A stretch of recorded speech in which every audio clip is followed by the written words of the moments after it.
आज 40 क्रम संख्या मन का है। राधा नाम ऋषभ समगूढ़ा, देत पितंद रस समझना मूढ़ा। इसका अर्थ है कि श्री राधा नाम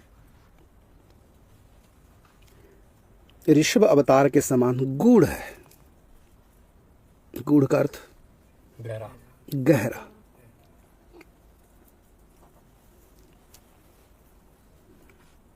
और ये देत वितन रस, वितन कहते हैं प्रेम को। प्रेम का शरीर नहीं होता,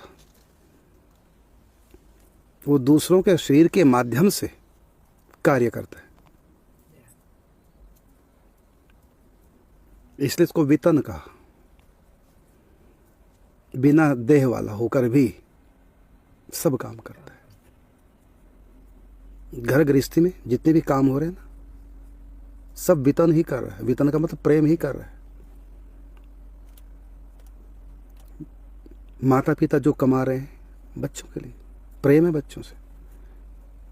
पत्नी भी कमाने लगी है अपने पति का साथ देने के लिए, क्योंकि प्रेम है।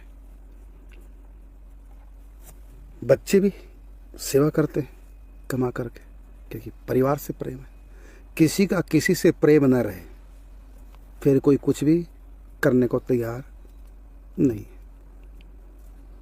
फिर तो व्यक्ति स्वार्थ में इतना अंधा हो जाएगा, उसको अपने सिवा कोई दूसरा सूझेगा ही नहीं। ना माँ, ना बाप, ना पत्नी, ना बच्चे, किसी की प्रभाव व्यक्ति नहीं करेगा।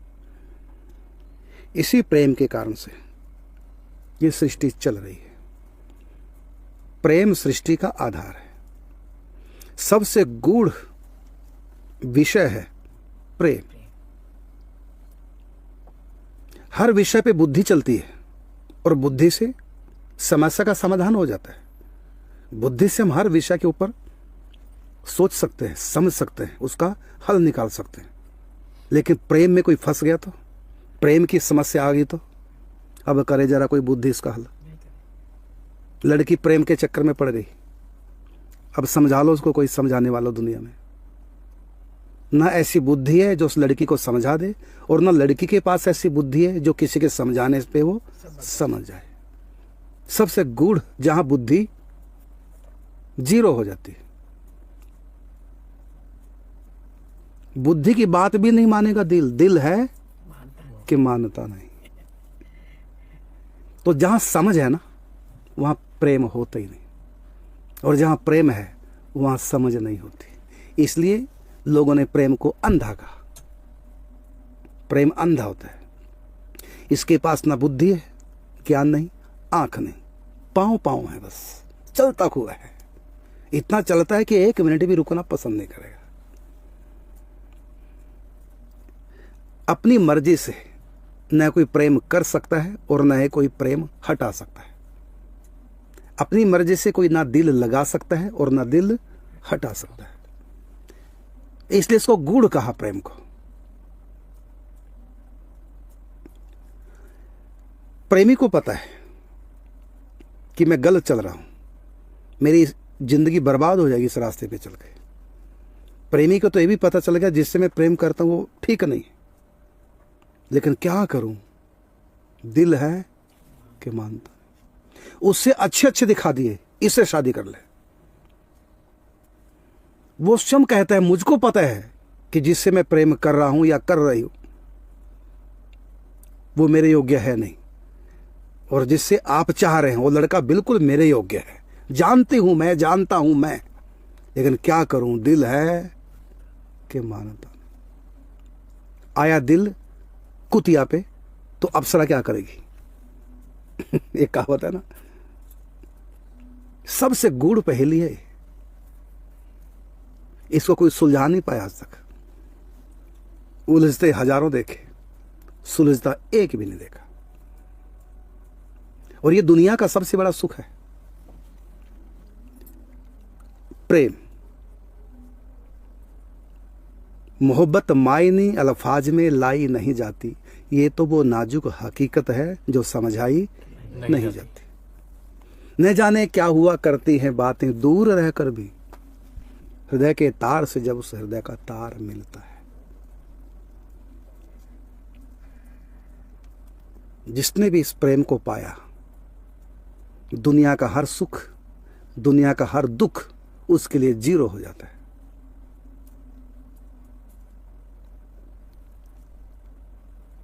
प्रेम करने वाले को यदि प्रेम के सिवा कुछ और दिख रहा है, वो प्रेमी नहीं। ये तो यहां की बात, यहां का उदाहरण देकर समझा रहा हूं मैं। ये बात यहां के प्रेम की नहीं हो रही है। ये जो वितन सुख देने वाला है, कहा देत वितन रस, ये प्रेम का रस देने वाला। दूसरी बात, यहां वितन इसलिए भी कहा गया है इस चौपाई में। उदाहरण किसका दिया यहां पर? वृषभ, ऋषभ देव का, जो 24 अवतारों में एक अवतार है। वो भी वितन हो चुके थे। वितन का मतलब देह के होते भी उनको देह की सुध नहीं थी। अपने शरीर पर 2 उंगल की लंगोट भी नहीं पहनते थे। यहां तक कि लेटे हैं तो लेटे लेटे सोच कर रहे हैं, नहाना धोना भी नहीं, शरीर की सुध ही नहीं। सोच से उनके पूरा शरीर सन जाता था, होश ही नहीं रहती थी। तो वो क्या बन गए? बिना तन वाले। जैसे वो वितन, ऐसी प्रेम भी वितन है। प्रेम में भी होश नहीं है, एक के सिवा दूसरे की होश नहीं। बंदगी बकायदे होश, ये बंदगी नहीं, कुछ और है। आज प्रेम के नाम पर बहुत बहुत बातें की जाती है, लेकिन सब थोथा है। प्रेम के सिवा अगर और कुछ दिख रहा है तो प्रेम झूठा, प्रेम नकली। यहां तो सब कुछ दिखता है। झगड़े क्यों हो रहे हैं प्रिया प्रीतम में, पति पत्नी में? ये तो रिश्ता प्रेम के लिए बना था ना, लड़ने के लिए तो ये रिश्ता नहीं होता, ये तो प्रेम के लिए होता है। अब लड़ाई किस बात की? जानते हो किस बात की लड़ाई है? कि प्रेम के सिवा उनको बहुत कुछ और भी चाहिए। यदि प्रेम की प्यास है दोनों को, तब तो झगड़े की कोई मतलब ही नहीं। लेकिन यहां प्रेम के सिवा और भी बहुत कुछ चाहिए, क्योंकि यहां सच्चा प्रेम है नहीं। प्रेम में तो प्रियतम का सुख दिखता है बस। कैसे ये सुखी रहे, मैं करूं सुखी चाहे कोई और करे, मुझको तो सुख ही चाहिए, इनको सुखी देखना चाहती हूं। श्री कृष्ण का विवाह रुक्मिणी से हो गया, राधा रानी नाच रही, बधाइयां गा रही। यशोदा को लगा कि राधा तो वो कमल है जो सूर्य के बिना खिलता ही नहीं। आज इतने बरसों से मैं सुन रही हूं कि राधा निकुंजों में नाच रही है, लगता है मेरा लाला कन्हैया द्वारका से आ गया है, तभी तो नाच रही। और जब यशोदा माता आती है, देखो सब सखियां नाच रही। राधा रानी यशोदा का हाथ पकड़ के यशोदा को भी नचाने लगी। अरे बताओ ना कहां छिपा रखा है? यशोदा को पूरा विश्वास था कन्हैया आ गया, क्योंकि वो जानती है राधा रानी को कि ये श्री कृष्ण सूर्य है तो ये कमल है, श्री कृष्ण चंद्रमा है तो ये कुमुदनी है। तो उनके बिना तो जैसे कुमुदनी चंद्रमा के बिना नहीं खिल सकती, और कमल सूर्य के बिना नहीं खिल सकता, ये कैसे खिल रही? पूरा विश्वास होगा कृष्ण आ गया है। और मेरे को देखते ही हंसी करने के लिए छिपा दिया है। कहाँ है कन्हैया? राधा ने कहा मैया पहले जी भर के नाच ले, फिर बताऊंगी, नहीं तो खुशी के मारे नाच नहीं पाओगी। मैया को थका दिया नचाते नचाते, बैठ गई मैया, वृद्ध थी, थुल थी, बैठ गई। अब बताओ कहाँ, जल्दी से मिलाओ। तो बड़े प्रसन्नतापूर्वक जब कहा ना यहाँ कन्हैया, बताओ कहाँ? कन्हैया आ गया। कहते कन्हैया आ गया, इससे भी हजारों गुना बड़ा सुख है।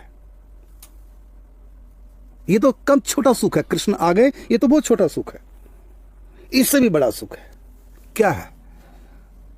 कहते आपके कन्हैया के जो इस समय द्वारकाधीश है, कुंदनपुर नरेश, भीष्मक महाराज की राजकुमारी रुक्मिणी के साथ उनका विवाह हुआ है।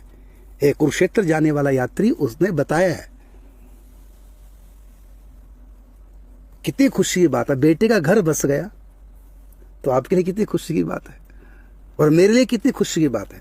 जिस दुख में मैं अब तक जी रही थी कि द्वारका में कौन उनका ध्यान रखने वाला होगा, अब विश्वास हो गया, अब उनका ध्यान रखने वाली आ गई है। दिल खिल गया मेरा आज। अब बताइए, ये है प्रेम? ये मिलेगा प्रेम यहां? राधा रानी की जगह कोई और होती, सुनते ही समाचार सड़ पड़ते, 2 सल्फासी गोलियां खरीदती, जाती द्वारिका, एक उनको खिलाती, एक अपने आप खा के मर जाती। ऐसी वैसी ना समझ सजना, जान दे दूंगी या जान ले लूंगी। क्योंकि यहां तो सुख पाने के लिए प्रेम है, अर्थात प्रियतम से प्रेम नहीं है, उनसे सुख पाने के लिए सुख से प्रेम है। सुख मिलेगा, खूब खातरदारी सेवा करेंगे। यदि सुख नहीं मिला और मेरे हिस्से का सुख कहीं और किसी को मिल गया तो वो भी दुश्मन, ये भी दुश्मन, तलाक, लड़ाई झगड़े, क्या क्या।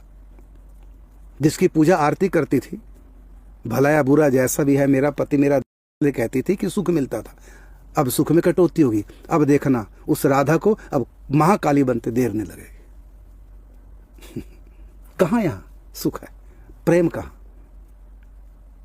तो स्वयं प्रेम की देवी राधा रानी, उन्होंने बताया यदि राधा रानी विवाह हो जाता राधा रानी का, लोक की दृष्टि से वैसे नित्य दंपति हैं, लेकिन व्यवहारिक जगत में यदि उनका विवाह हो जाता, प्रेम की महिमा ही खत्म हो जाती। ये कैसा प्रेम? ये तो आम लोग करते हैं ऐसा प्रेम, तो ये तो कोई भी कर लेगा प्रेम। प्रेम क्या शादी कर ले, ये तो आम बात है। ये कौन सी बड़ी बात है? मथुरा रहे 14 साल तक, तो राधा रानी चली जाती, कितनी दूर है, ब्रज की सीमा से छू रहा है मथुरा, 14 साल तक चली जाती गोपियों के साथ में। मधुबन में तो जाती है ना राधा रानी, मधुबन में राधिका नाची रहे, तो मधुबन तो बिल्कुल मथुरा के किनारे है। मथुरा से 2 किलोमीटर मधुबन है, केवल 2 किलोमीटर। पैदल कितनी देर का रास्ता था? आधे घंटे में पहुंच जाती पैदल। मधुबन मथुरा से आधे घंटे का रास्ता है, और मथुरा तक तो जाती हैं राधा रानी। जहां जहां कृष्ण की लीलाएं हुई हैं पूरे ब्रजमंडल में, सब जगह राधा रानी जाती है। वो यादों को ताजा करती है, यहां पर ये लीला हुई थी, यहां पर ये लीला हुई थी। संतप्त हृदय को उन लीलाओं का चिंतन करते हृदय को शांत करती थी। तो मधुबन तो चली जाती राधा रानी, तो आगे कितना 2 किलोमीटर के अंदर रहेगा, आधे घंटे का रास्ता रहेगा, चली जाती मथुरा, मिलाती कृष्ण से। लेकिन 14 साल तक मथुरा रहे, नहीं गई। क्यों? यदि वो आधी रात भी बुलाएंगे बंसी बट, तुरंत बरसाने से दौड़ी चली आएंगी रास के लिए। आधी रात ही बुलाएंगे, यदि वो नहीं बुलाएंगे तो नहीं जाएंगी। रास में जब बुलाया इसलिए नहीं गई कि हमको वहां सुख मिलेगा, नहीं, हमको बुलाया, हमको याद किया, बंसी में हमारा नाम लिया, इस समय उनको हमारी आवश्यकता है, वो हमको बुला रहे हैं, उनकी खुशी के लिए हमको जाना है।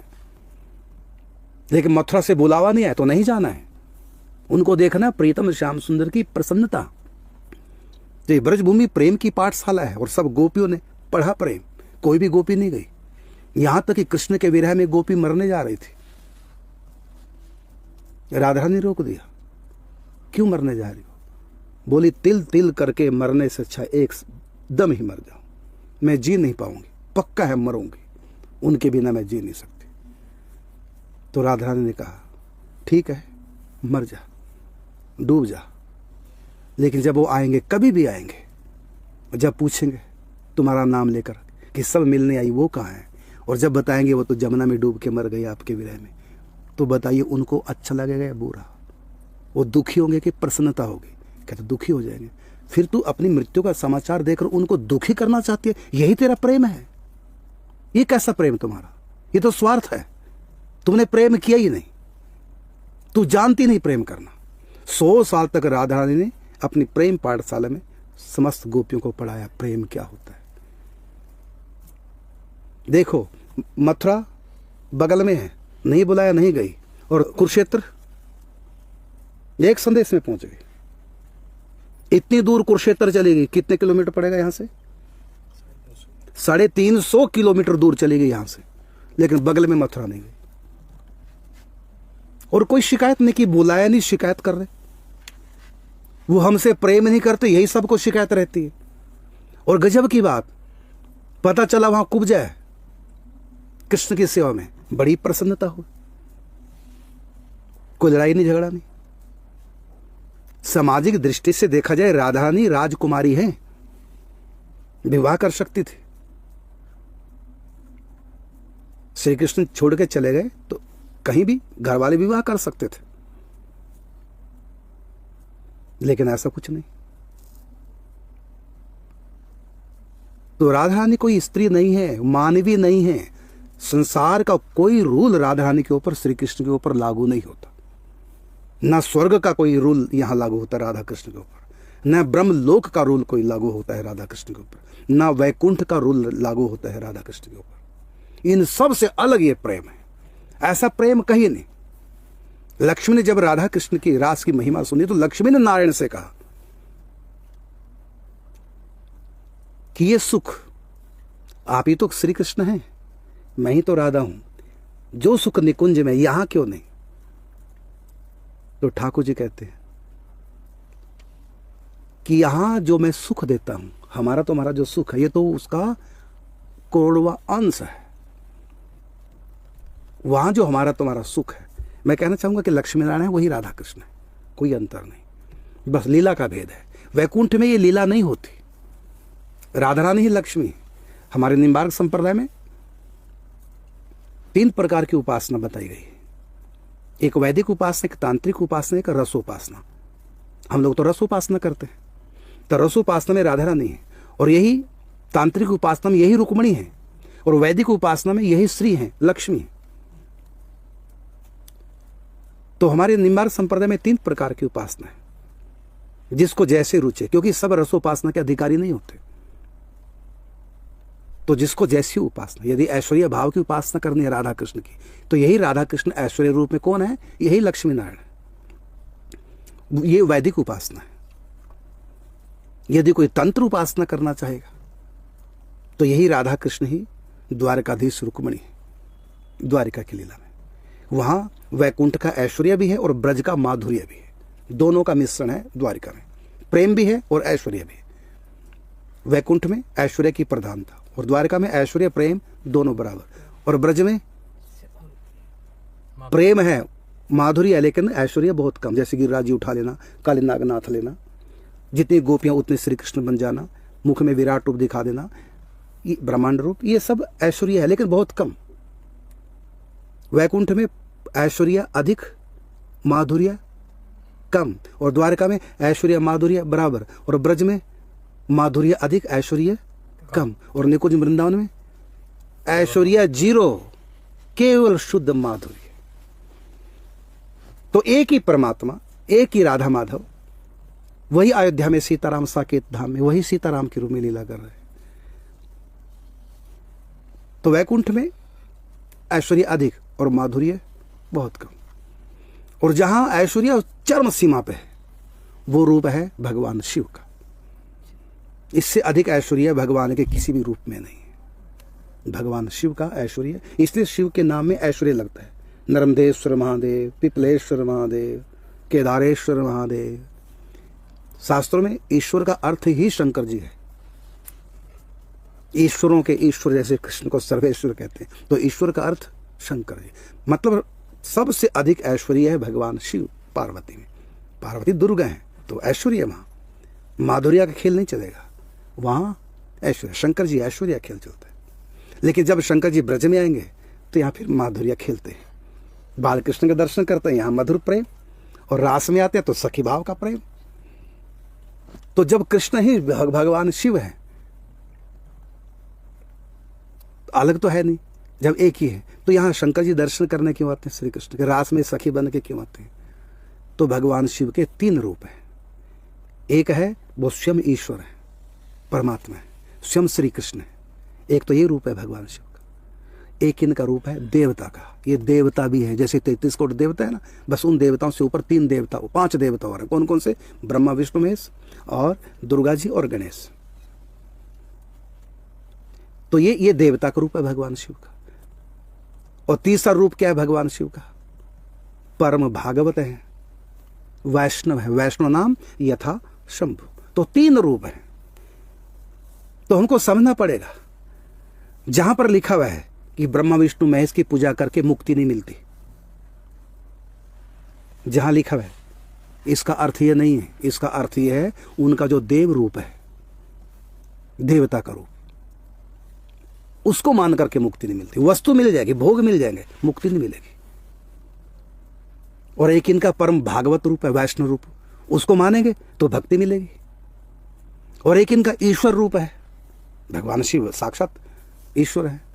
नामामि शमीशान निर्वाण रूपम, निर्वाण रूपम, मुक्ति देने वाले। विभुम व्यापकम ब्रह्म वेद स्वरूपम, निजम निर्गुणम निर्विकल्पम निरीयम। ये सब टाइटल परमात्मा का। तो शंकर जी का एक ये रूप है, ईश्वर है। और दूसरा रूप बताया कौन सा? ये देवता भी है। तो कहीं ये देव लीला करते हैं, कहीं ये ईश्वर की लीला करते हैं। तो जब ये देव लीला करते हैं तो अनाड़ी लोग, अज्ञानी लोग, ना समझ लोग, जिन्होंने महापुरुषों का संग नहीं किया, वो देव लीला सुन करके, पढ़ करके शंकर जी को देवता मान लेते हैं कि मुक्ति नहीं दे सकते। देखो देवी भागवत पुराण में लिखा है। अरे देवी भागवत पुराण में लिखा हुआ है, वो लिखा हुआ है इनका जो देव स्वरूप है, उसकी बात हो रही है। इनका ईश्वर रूप भी है और इनका गुरु रूप भी है, वैष्णव रूप भी है। हमारे लिए भगवान शंकर वैष्णव के रूप में। तो 3 रूप इनके। तो कहीं देव, अब ऐसे श्री कृष्ण के 2 रूप हैं, एक इंसान और एक भगवान। तो कई जगह भगवान इंसान की लीला करते हैं। जैसे रुक्मिणी के कोई संतान नहीं हुई तो उपमन्यु को गुरु बनाया और शंकर जी की तपस्या की कैलाश में जाकर। भगवान शंकर प्रकट हुए, वरदान मांगो। तो श्री कृष्ण ने क्या वरदान मांगा? कि मेरी वंश परंपरा चले। तब रुक्मिणी के यहाँ संतान हुई। तो ये लीला जो श्री कृष्ण की कौन सी लीला है? यह है नर लीला। तो नर लीला करने से नर थोड़ी हो जाएंगे, रहेंगे तो फिर भी परमात्मा।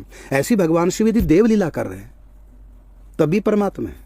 यदि ये भागवत लीला कर रहे हैं, भगत की लीला कर रहे हैं, तब भी ये परमात्मा ही रहेंगे। ऐसी राम जी भी 2 रूप है, एक मनुष्य का और एक ईश्वर है। तो कहीं राम जी ईश्वर की लीला करते हैं और कहीं नर की लीला करते हैं। और कई लोग तो कहते हैं कि कहीं भी इन्होंने ईश्वर की लीला नहीं की, सब जगह नर की लीला की। कौन कहता है? अपना ऐश्वर्य दिखाएंगे। जब प्रकट हुए थे तो कौन था वो? ईश्वर था कि इंसान था? नरलीला किया वो। भाई प्रकट कृपाला दीन दयाला कौशल्या हितकारी हर्षित महतारी मुनिमन हरि अद्भुत रूप निहारी। तो वहां 4 भुजा भगवान की। तो ईश्वर लीला नहीं है।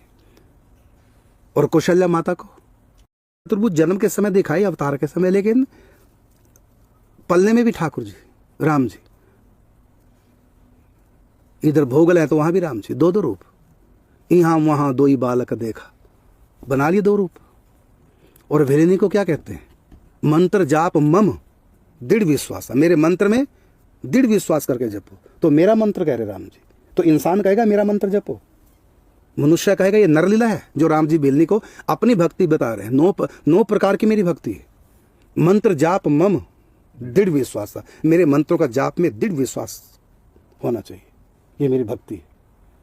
7 सब मोही मैं जग देखा, मेरे समान संसार को देखो। कोई मनुष्य कहेगा कि मेरे समान देखो। और मोते संत अधिक कर लेखा, मेरे संतों को मुझसे अधिक मानो। ये कौन कह रहा है? मनुष्य कहेगा ये बात? अपनी भक्ति की बात मनुष्य का है, मेरी भक्ति करो। राक्षसों का जो कहेगा मेरी भक्ति करो। राम जी कैसे कह रहे हैं मेरी भक्ति करो? क्योंकि राम दया कर रहे हो, कृपा कर रहे, अपना भेद खोल रहे हैं कि मैं मनुष्य नहीं। और संत दर्शन करने आते हैं राम जी के। क्यों आए दर्शन करने? क्योंकि संतों को भी पता है कि नर के रूप में साक्षात नारायण है। तो कई रूप हैं। तो राधा रानी मानवी कन्या के रूप में अवतार लेती है, लेकिन तब भी मानवी नहीं। तो मनुष्य लोक का राधा रानी के ऊपर कोई नियम लागू नहीं होता, राधा कृष्ण के ऊपर। हाँ, बीच बीच में इन्होंने अपने ऊपर नर लीला लागू की है, काल की मर्यादा को माना है अपनी इच्छा से। क्योंकि जब मनुष्य लोक में आएंगे तो मनुष्यों जैसी लीला करेंगे, लेकिन मनुष्यों जैसी लीला करके भी मनुष्य नहीं। श्री कृष्ण ने सब गोपियों से प्रेम किया, ये मनुष्य की लीला है क्या? पत्नी को छोड़ के हजारों से प्रेम करेंगे, ये तो शैतान की लीला होगी। लेकिन श्री कृष्ण ने लीला की है ब्रज में, लीलाधर की लीला न्यारी, ऐसे रास रचैया, जितनी गोपियां उतने उनके संग में नाचे कन्हैया। ये नर लीला है, कोई मनुष्य कर सकता है? 16,108 विवाह कोई मनुष्य कर सकता है? जितनी गोपियां उतने कृष्ण बन गए, कोई मनुष्य ऐसा कर सकता है क्या?